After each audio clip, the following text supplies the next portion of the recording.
Hello friends, कैसे हैं आप। उम्मीद करते हैं कि आप सभी अच्छे होंगे। और दोस्तों, आज हम बात करेंगे बेटा और बेटी को लेकर हमारे समाज की धारणा की और बताएंगे कि एक हैप्पीनेस स्टडीज़ में प्रकाशित उस रिपोर्ट के बारे में जिसमें बुढ़ापे की असली खुशी बेटियों को बताया गया है। दोस्तों, ये तो अक्सर आपने देखा ही होगा कि बेटे को बुढ़ापे की लाठी माना जाता है और बेटियों को अक्सर लोग पराया धन बोलते हैं। लेकिन जर्नल ऑफ हैप्पीनेस स्टडीज़ में प्रकाशित पेपर जिसमें happiness in old age the daughter connection का एक रिपोर्ट प्रकाशित हुई है, जिसमें अलग ही खुलासा हुआ है। और ये नया शोध किया गया है मोनाश यूनिवर्सिटी मलेशिया के एक बिजनेस स्कूल के शोधकर्ताओं का। उनका कहना है कि एशिया में जब बेटा पैदा होता है तो परिवार में अपार खुशियां होती हैं। इतना ही नहीं, एक के बाद एक बेटियां पैदा होती जाती हैं बेटों की तमन्ना में। और कुछ पेरेंट्स तो ऐसे होते हैं कि बिल्कुल बुढ़ापे की दहलीज पर कदम रख ही चुके होते हैं, लेकिन बेटे को पाने की चाह उनकी ख़त्म नहीं होती और बुढ़ापे तक बच्चे पैदा करते रहते हैं इस उम्मीद से कि उनको बेटा हो जाए। कई बार उनकी उम्मीदें पूरी भी हो जाती हैं और कई बार ऐसे पेरेंट्स भी हैं जो बेटे की चाहत में एक के बाद एक बच्चे पैदा करते रहते हैं। लेकिन इस यूनिवर्सिटी ने जो शोध किया है उसके मुताबिक बुढ़ापे में असली खुशियां बेटी ही होती हैं। बेटियों के साथ माता पिता को अच्छा महसूस होता है और उनका अकेलापन भी दूर होता है। इतना ही नहीं, आर्थिक स्थिति भी उनकी सुधरती है। इस रिपोर्ट के मुताबिक जो स्टडीज़ के मुख्य शोधकर्ता हैं मोनाश यूनिवर्सिटी के, उनका कहना है, प्रोफेसर नियाज असदुल्ला का कहना है कि 2030 तक एशिया में दुनिया की सबसे बड़ी बुजुर्ग आबादी होगी। तेजी से बूढ़े होते एशियाई समाज में आमतौर पर माता पिता बच्चों को बुढ़ापे का सहारा देखते हैं, उनसे बढ़ती उम्र के दौरान मदद की उम्मीद करते हैं। ऐसे में बुढ़ापे में खुशी और बच्चों के जेंडर के बीच संबंधों को जानने के लिए ये शोध किया गया है।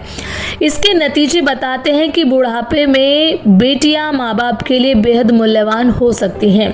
बेटियों के साथ रहने से 4 तरीके से खुशी मिलती है। पहला तो बेटियों के साथ रहने वाली माएँ अच्छा महसूस करती हैं, उनमें ये विश्वास पैदा होता है कि उनकी सेहत लगातार सुधर रही है। दूसरा, लड़कों के साथ रहने वाले माता पिता की तुलना में बेटियों के साथ रहने वाले माता पिता कम अकेलापन महसूस करते हैं। तीसरा, बेटी के माता पिता से अच्छे रिश्ते या बेटी की उच्च शिक्षा के मामले में उनका साथ माता पिता की भावनात्मक रूप से मजबूती देता है, उनकी चिंताएं कम करता है। चौथा, ये कि बेटियों के साथ माता पिता की आर्थिक स्थिति जो है वो भी सुधरती है। इस रिसर्च को करने वाले असदुल्ला कहते हैं कि हमारे जो रिजल्ट हैं उसमें तेज़ी से बूढ़ी होती एशियाई इकोनॉमी के लिए महत्वपूर्ण नीतिगत सुधार भी हैं। वो सुझाव देते हैं कि बच्चों की शिक्षा में निवेश बढ़ाने से बुजुर्गों की भलाई जैसे उन्हें लंबे समय तक लाभ मिल सकता है। यानी कि अगर बेटियां समर्थ होंगी तो वो माँ बाप की मदद भी करेंगी और माँ बाप को बुढ़ापे में बेटों के ऊपर डिपेंड नहीं रहना पड़ेगा। असदुल्ला का कहना है कि बेटियों के बजाय बेटों को पारंपरिक प्राथमिकता बूढ़े होते एशियाई समाज में लैंगिक असमानता को और खराब कर सकती है। वियतनाम में ज़्यादातर बूढ़े विवाहित बेटे के साथ रहते हैं। भारत में 79% वृद्ध अपने बच्चों के साथ रहते हैं। थाईलैंड में 32% बेटियों के साथ और 29% बेटों के साथ रहते हैं। चीन में सिर्फ 4.8% पिता और 6.46% माताएं बेटियों के साथ रहना पसंद करती हैं। ये रिपोर्ट अपने आप में बेटियों की वैल्यू के बारे में बताती है। लेकिन सवाल मेरा यहाँ है कि अगर बेटियां अपने माँ बाप को इतना प्रीसियस महसूस करा सकती हैं तो वही बेटियां ससुराल में जाकर क्या हो जाता है? ससुराल में जाकर वही बेटियां दानव का रूप क्यों ले लेती हैं? इतना ही नहीं, ऐसा भी देखा गया है कि जो बेटियां ससुराल में सास ससुर को एक वक्त की रोटी नहीं देती हैं, वो ही बेटियां अपने मायके में रानी बेटी होती हैं।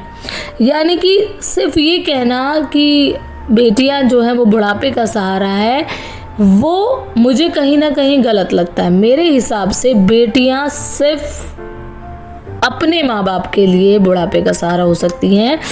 अगर ससुराल में अपने पति के माँ बाप को देखना हो तो वही बेटियां दानव भी बन जाती हैं। यानी कि एक तरीके से ये सेल्फिश बिहेव कहा जा सकता है कि अपने माँ बाप के लिए अलग पैमाने और पेरेंट्स के अपने हस्बैंड के पेरेंट्स को लेकर अलग पैमाने। हालांकि कई बार परिस्थितियां अलग होती हैं। कुछ इन लॉज जो होते हैं वो वाकई में डिज़र्व ही नहीं करते कि उनको रिस्पेक्ट की जाए, बट फिर भी कई बार हम ह्यूमैनिटी त्याग देती हैं और इस लेवल पर क्रूर बिहेव करती हैं कि जो एक सभ्य समाज में एक्सेप्टेबल नहीं है। तो कहीं ना कहीं मुझे ऐसा लगता है कि पेरेंट्स अपनी बेटियों के प्रति बहुत ज़्यादा पॉजेसिव होते हैं और बेटियां भी अपने पेरेंट्स के प्रति पॉजेसिव होती हैं, लेकिन उन्हें कहीं ना कहीं जब उनको पाल पोस के बड़ा किया जाता है उनको ये चीज़ ज़रूर समझाई जाए कि आप किसी के साथ गलत ना करें। जैसा बिहेव आप हमारे साथ कर रही हैं या हमें लेके पॉजिटिव हैं, ऐसे ही ससुराल में जाने के बाद आप इन लॉज के लिए पॉजिटिव रहें, वही सम्मान उनको दें। हाँ, अगर आपके साथ कुछ गलत होता है तो उसका जवाब के तरीके से दें, ना कि अपनी सभ्यता अपने मैनर्स को गवा के दें। और कहा जाता है कि लड़का शादी के बाद बदल जाता है, तो कहीं ना कहीं इसके पीछे भी लड़की को ही वजह माना जाता है। और मुझे ऐसा लगता है कि मोस्ट ऑफ टाइम होता है ऐसा। मैं भी एक लड़की हूँ, लेकिन मैं इस चीज़ को अच्छे से समझ सकती हूँ कि एक लड़की का लड़के आफ्टर मैरिज लड़के के व्यवहार में बदलाव के पीछे एक बहुत बड़ी वजह वाकई में ही लड़कियाँ होती हैं। उसकी वजह ये होती है कि जिस तरीके से लड़के के साथ खींचतान होती है तो वो कहीं ना कहीं एक्सेप्ट कर लेता है कि मुझे इसके साथ लाइफ बितानी है, तो क्यों ना मैं फिर इसके हिसाब से चलूँ, क्योंकि रात दिन का साथ उसी का होता है। तो वो लड़ाई झगड़ों से बचने के लिए अक्सर उसी तरीके से बिहेव करने लगता है जैसा वो चाहती है। और अगर जो नहीं करते हैं तो उनके घरों में अक्सर झगड़े होते हैं। आप लोगों का इस पूरे मसले पर क्या कहना है, प्लीज़ कमेंट करके ज़रूर बताइए।